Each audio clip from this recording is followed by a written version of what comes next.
नमस्कार. अर्थातच मी भागवत जाधव. आज आपण अहिल्यानगरीचं संपूर्ण राजकारण समजून घेणार आहोत.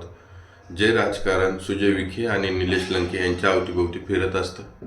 आज आपण दोन टर्ममध्ये बघणार आहोत. एक सुजय विखे यांचं राजकारण, त्यांना झालेला संघर्ष, त्याच्यातून त्यांनी घेतलेली उभारी आणि एकंदरीतच सुजय विखे नगरच्या राजकारणामध्ये ज्या पद्धतीने आपली ताकद निर्माण करत आहेत, त्या ताकदीला विरोध करण्यासाठी त्यांना कोणी कोणी कशा प्रकारे घेरलं होतं आणि ते त्याच्यातून कशा प्रकारे बाहेर पडलं, हा पहिला टप्पा. दुसरा टप्पा निलेश लंके यांची राजकीय कारकीर्द. निलेश लंके यांनी राजकारणात केलेली सुरुवात, निलेश लंके यांनी कशा पद्धतीने शून्यातून विश्व निर्माण केलं, ते निर्माण करत असताना त्यांच्याकडून झालेल्या काही चुका, त्यांनी काही केलेल्या गोष्टी आणि आत्ताच्या घडीला ते कोणत्या टप्प्यावरती आहे. दोन भाग आहेत, अतिशय सविस्तररित्या बघणार आहोत आणि ह्या दोन्ही भागांमध्ये आपण ना कोणाची बाजू घेतोय ना कोणाच्या विरोधात बोलतोय. जी वस्तुस्थिती आहे ती मांडत आहे. एक गोष्ट ध्यानात घ्या, सुजय विखे यांची जी राजकीय कारकीर्द आहे ही संघर्षमय आहे. एकतर ज्या वेळेस त्यांनी खासदारकीला उभं राहायचं ठरवलं होतं त्याच वेळेस त्यांना प्रखर विरोध करण्यात आला. जो विरोध झाला पवार फॅमिलीकडून. एक बघितलं तर शरद पवार आणि त्यांचे आजोबा यांच्यातला संघर्ष सगळ्यांना माहिती आहे, परंतु तो संघर्ष नातवापर्यंत पोहोचला. ज्यावेळेस नातू खासदारकीला उभा राहणार आहे अशा वेळेस झालेला विरोध आणि त्याच्यानंतर मात्र त्यांना पक्ष बदलावा लागला. त्यांचे वडील नाही म्हणलं तरी विरोधी पक्ष नेते होते, त्यांचे वडील नाही म्हणलं तरी एक मुख्यमंत्री पदाचे दावेदार होते.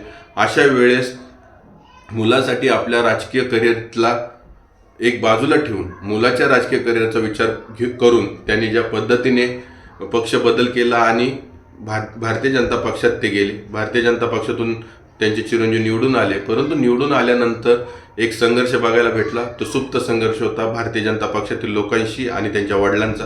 त्या सुप्त संघर्षावरती कधीही सुजय विखे यांनी एक शब्दही बोलले नाही. जमल तितकं सगळ्यांपासून लांब राहण्याचा त्यांनी प्रयत्न केला, परंतु राम शिंदे आणि त्यांच्यातला संघर्ष म्हणजे विखे फॅमिली आणि राम शिंदे यांच्यातलाही संघर्ष सगळ्यांनी बघितलेला आहे. रोहित पवारांची झालेली तिथं एंट्री, रोहित पवार ज्या पद्धतीने निवडून आले आणि कुठं ना कुठं असं बोललं जायचं की रोहित पवार आणि सुजय विखे हे आपापसात कुठेही संघर्ष करत नाही. वस्तुस्थिती ही दोघांनाच माहिती आहे, परंतु त्या काळातलं ते बोलणं असायचं. आता जर आपण बघितलं तर पहिला संघर्ष त्यांचा जो झाला तो पवार फॅमिलीबरोबरचा झाला, सुजय विखे यांचा. करोनाचा काळ, आता करोनाच्या काळामध्येही त्यांनी ज्या पद्धतीने ते 2 वर्ष गेल्यानंतरचा जो राहिलेला 3 वर्षाचा कालावधी होता, या काळात त्यांनी नगरच्या जनतेला विकासाची एक दिशा दाखवली आणि एक चुणूक दाखवली.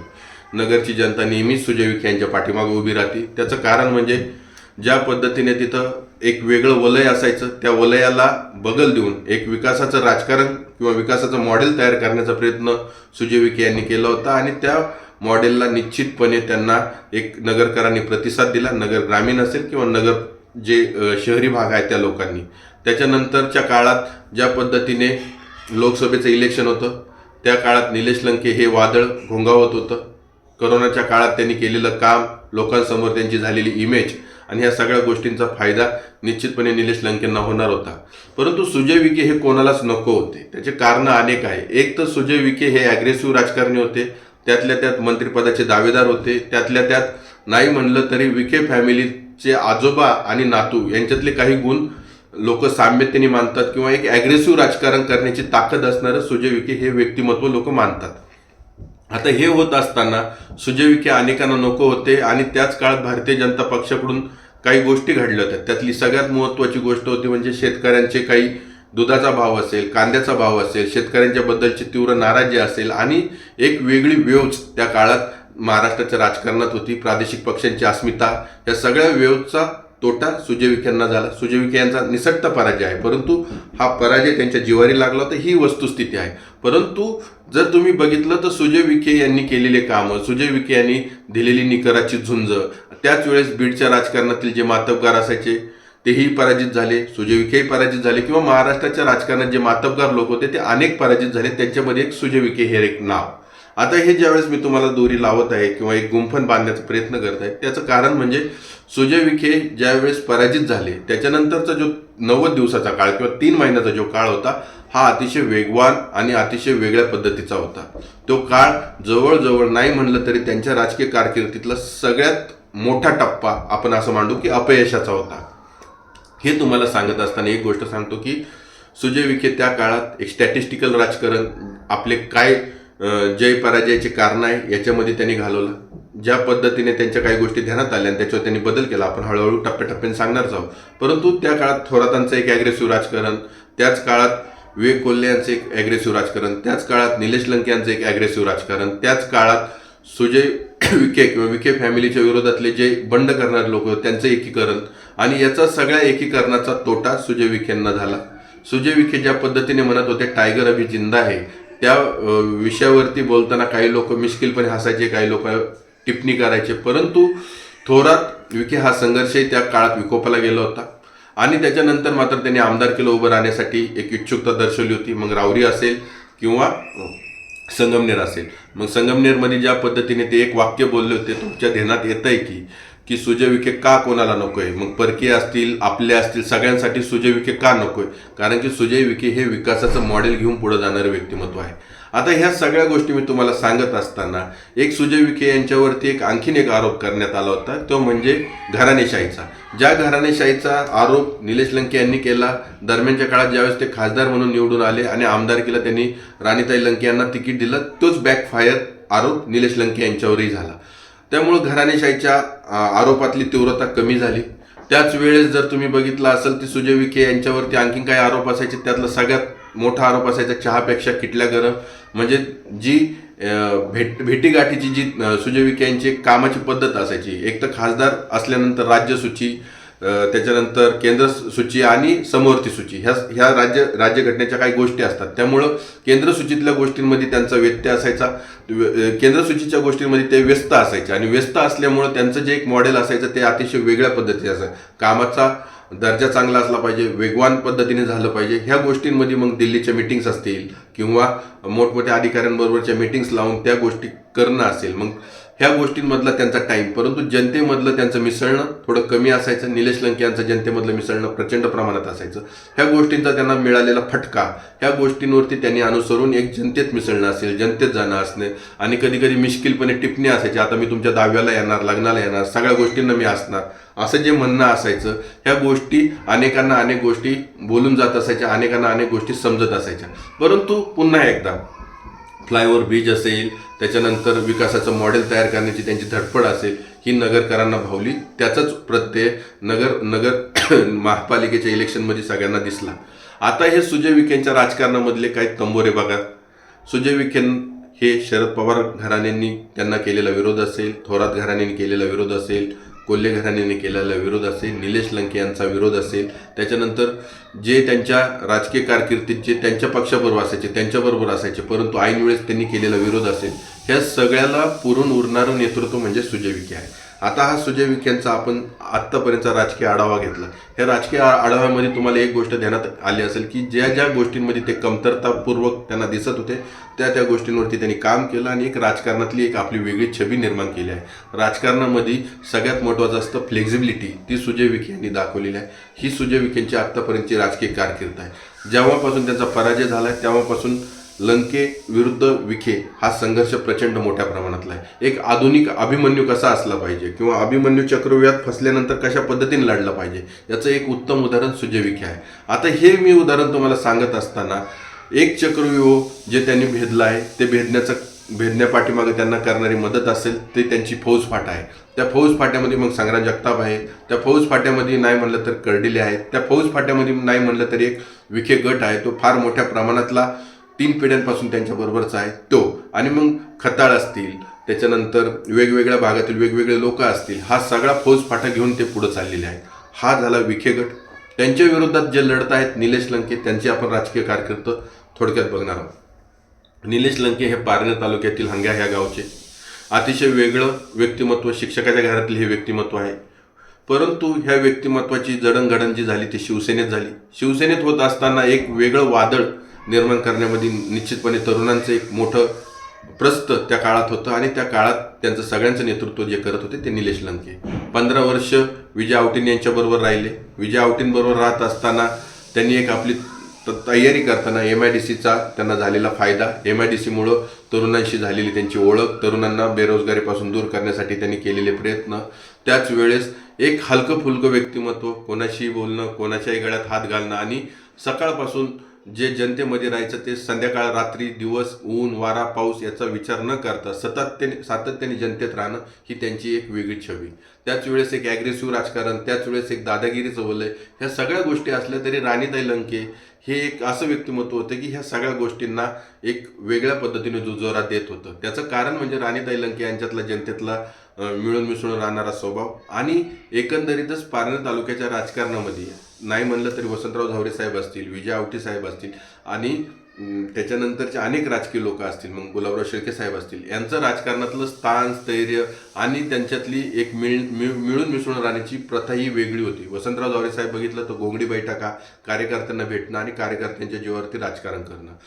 विजय आवटे यांचं राजकारण असं असायचं की प्रशासनावरती पकड, कडक व्यक्तिमत्व आणि त्यांच्याशी बोलताना कार्यकर्त्यांमध्ये असलेलं एक ठेराव म्हणजे कार्यकर्ते जपून त्यांच्याशी बोलणं वागणं ह्या गोष्टी असायच्या. परंतु निलेश लंके यांच्या बाबतीत त्याच्या उलटं होतं. सातत्याने जनतेत राहणं, जनतेला कोणती आडकाठी न वाटणं आणि जनता त्यांच्याशी अतिशय वेगळ्या पद्धतीने बोलू शकत होती. हे निलेश लंके यांनी केलेलं स्वतःची एक ताकद होती. ह्या ताकदीवरती त्यांनी ज्यावेळेस आमदारकी लढवायचं ठरवलं शिवसेनेच्या विरोधात, हे व्यक्तिमत्व ज्या पद्धतीने अजित पवार शरद पवारांच्या नजरेस आलं आणि शरद पवारांनी त्यांना घेरलं, शरद पवारांनी त्यांना एक प्रकारची वेगळ्या पद्धतीची ताकद त्यांना दिली आणि हे व्यक्तिमत्व आमदारकीला निवडून आलं.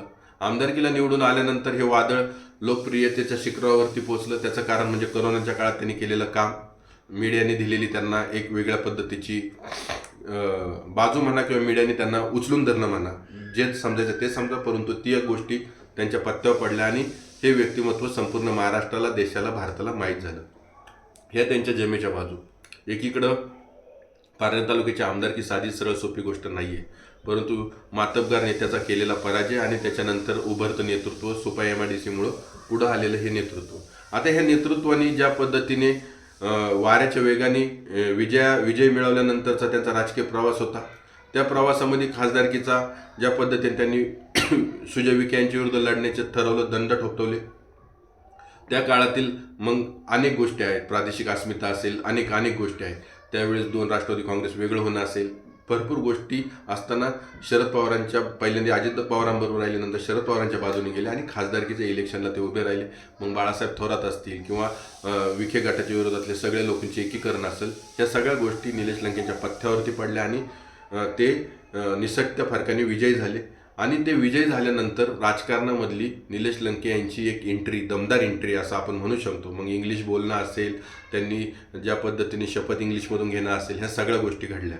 परंतु ज्या काळात सुजय विखे पराजित झाले, त्याच्यानंतर सुजय विखे यांनी सगळ्यात पहिल्यांदा जर काय केलं असेल तर आपले वडील ज्या भागातून उभे आहेत त्या भागातला विकासाचा दर्जा, विकासाचं व्यक्तिमत्व किंवा राजकीय बांधणी म्हणा, आपल्या वडिलांना जास्तीत जास्त मतांनी कशा पद्धतीने निवडून येता येईल याची केलेली बांधणी असेल. आणि त्याच वेळेस ज्या पद्धतीने त्यांच्यावरती सुजय विखे यांच्यावरती जो घराणेशाहीचा आरोप केला, तोच आरोप कालांतरे त्यांच्यावर झाली. ही टर्निंग पॉईंट आहे. ज्या पद्धतीने राणीताई लंके यांना आमदारकीला उभं केलं आणि त्याच काळात 2 शिवसेना म्हणजे नगरची शिवसेना असेल उद्धव बाळासाहेब ठाकरेंची आणि पारनेर तालुक्यातली शिवसेना असेल, ही नाराजी, अपक्ष नगर ग्रामीणमधून अपक्ष उभे राहणे आणि नाही म्हणलं तरी त्यांचा निसटत्या फरकांनी पराजय झाला. पराजय 1 मताने असो किंवा 1 लाख मताने असो, पराजय असतो.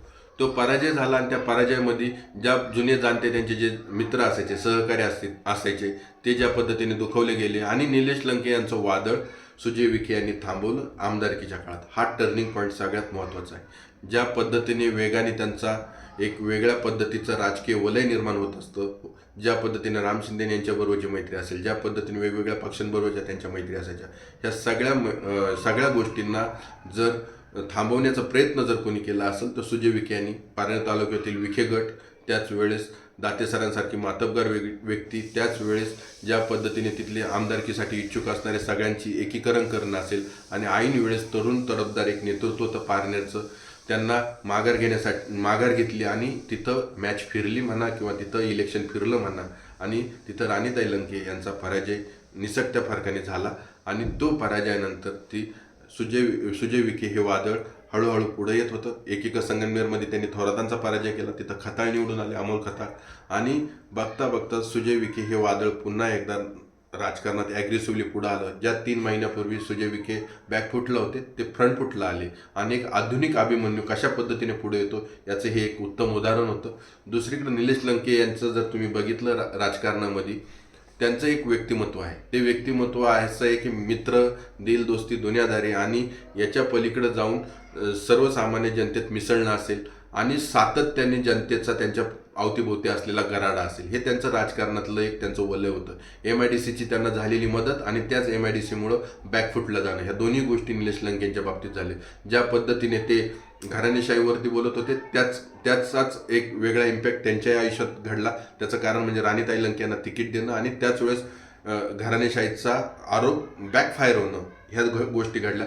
दुसरीकडं शरद पवारांनी दिलेली बळ असेल, शरद पवारांनी दिलेली ताकद असेल, अशा वेळेस विरोधी पक्षात असताना संघटन कौशल्य ठेवण्यासाठीचं त्यांनी केलेले वेगवेगळे पर्याय असतील, मग निलेश लंके प्रतिष्ठान असेल, त्याच्यानंतर त्यांचं गड किल्ले संवर्धन असेल, याच्यातून तरुणांबरोबरचं त्यांनी एक वेगळ्या पद्धतीचं नातं टिकवण्याचा केलेला प्रयत्न असेल किंवा तरुणांना एक वेगळ्या पद्धतीची दिशा देण्याचा केलेला प्रयत्न असेल, ह्या सगळ्या गोष्टी त्यांच्या बाजूने त्यांच्या पथ्यावरती जरी पडत असल्या तरीसुद्धा एक गोष्ट निश्चित होती की सुजय विखे यांनी स्वतःत केलेले बदल, निलेश लंके यांना मात्र एक गोष्ट जाणवली, जी महानगरपालिकेच्या इलेक्शनमध्ये मास लीडर, जे आपल्याबरोबर जे लोक आहेत ते मास लीडर आहेत की नाही, किंवा जर मास लीडर कमी प्रमाणात किंवा कमी जादा प्रमाणात असतील, पक्षाच्या बळावरती जर निवडून येणारे लोक आपल्याबरोबर असतील, तर तरुणांमध्ये संधी देताना मास लीडर क्वालिटीचे लोक शोधणं आणि त्याच वेळेस नाही म्हणलं तरी खासदारकीच्या बाबतीत केंद्र शासन म्हणजे केंद्र सूचीतल्या विषयांवरती आणि समवर्ती सूची विषयांवरतीच बोलावं लागतं. त्यामुळं ज्या पद्धतीने त्यांना जो प्लॅटफॉर्म पाहिजे होता तो प्लॅटफॉर्म म्हणावा असं मिळाला नाही. त्याचं कारण म्हणजे ते विरोधी बाकावरती आहे. आणि दुसरीकडं सुजय विखे यांनी अतिशय चपळाईने, अतिशय स्थिर, स्थावर आणि शांत चित्ताने वेगवेगळ्या भागातील वेगवेगळे लीडर तरुणाईंना शोधलं, तरुणाईंना बळ दिलं आणि ती तरुणाई एक वेगळ्या पद्धतीने आज विखे गट म्हणून एक नगरच्या राजकारणात सक्रिय आहे. दुसरीकडं मग श्रीगोंदा असेल, पारनेर असेल, त्याच्यानंतर राहुरी भाग असेल, ह्या भागातील जे नेते आहेत, जे निलेश लंकेंबरोबर आहे, यांना बळ देताना मास लीडर नावाची जी क्वालिटी आहे त्या क्वालिटीसारखे तरुण तडफदार मुलं शोधणं आणि त्यांना बळ देणं, ह्या गोष्टी निलेश लंके यांच्या समोरची आव्हानं आहेत. ही आव्हानं जरी असले तरीसुद्धा दोघांची राजकीय कारकीर्द ही अतिशय वेगाने बदलणारी आहे. त्याचं कारण म्हणजे नगरच्या राजकारणात ज्या पद्धतीने सुजय विखे यांनी मिळवलेले यश असेल महानगरपालिकेच्या इलेक्शननंतर, त्यानंतर एक गोष्ट निश्चित आहे की ज्या पद्धतीने त्यांना लीड हवं आहे ते लीड तिथून मिळेल, हा एक त्यांना मिळालेला आत्मविश्वास आहे. संग्राम जगताप आणि सुजय विखे यांनी दोघांनीही एकमेकांविरुद्ध खासदारकी जरी लढवली असेल तरीसुद्धा त्यांनी एकमेकांविरुद्ध राजकारणामध्ये यश अपयश येत असतात, परंतु ते हेल्दी राजकारण त्यांनी ठेवलं आणि दोघांची एक वेगळी जोडी नगरच्या राजकारणात दिसत आहे. आणि हाच खरा टर्निंग पॉईंट नगरच्या राजकारणामधला आहे.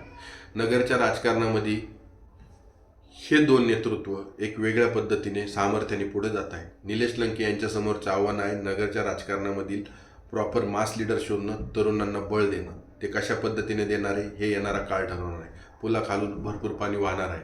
आज आपण सांगू शकत नाही की कोण पुढं आहे कोण मागं आहे, परंतु एक गोष्ट निश्चित आहे, सुजय विखे हे ज्या पद्धतीने पुढं चालले आहेत, ज्या पद्धतीने त्यांनी ताकद आपली निर्माण केली आहे आणि ज्या पद्धतीने अपयशाला न खचता न डगमगता अपयशातून काही गोष्टी शिकून एक ॲग्रेसिव्ह राजकारण ते करत आहे, हे बघितल्यानंतर एक गोष्ट जाणवते, एकीकडं निलेश लंके आहेत, एकीकडं सुजय विखे आहे.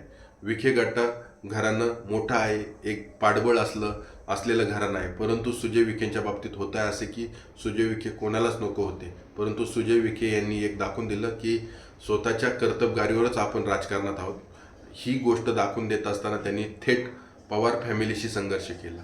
दुसरीकडे निलेश लंके यांना पवार फॅमिलीने दिलेलं बळ असेल आणि त्या बळानंतर त्यांनी सामर्थ्यपूर्वक त्याचा केलेला उपयोग असेल आणि त्याच्यातून खासदारकीत मिळवलेला विजय असेल, अशा वेळेस निलेश लंके यांनीही एक गोष्ट दाखवून दिली आहे की शून्यातून विश्व निर्माण करता येतं. ह्या दोघांचा संघर्ष कशा पद्धतीने राजकारणात आहे ते सगळ्यांना माहिती आहे. त्याचं ॲग्रेसिव्हली रूपांतर होताना आपण बघत आहोत, परंतु दोघंही वेगवेगळ्या पद्धतीचे राजकारणी आहेत. दोघांची कामाची पद्धत वेगवेगळी आहे, परंतु एक निश्चित आहे, एका म्यानात दोन तलवारी राहत नाही. निश्चितच जनतेच्या मनात जे व्यक्ती असेल त्या व्यक्तीच्या पाठीमागं लोक उभे राहणार आहे. हा येणारा काळ ठरवणार आहे. तुर्तास धन्यवाद.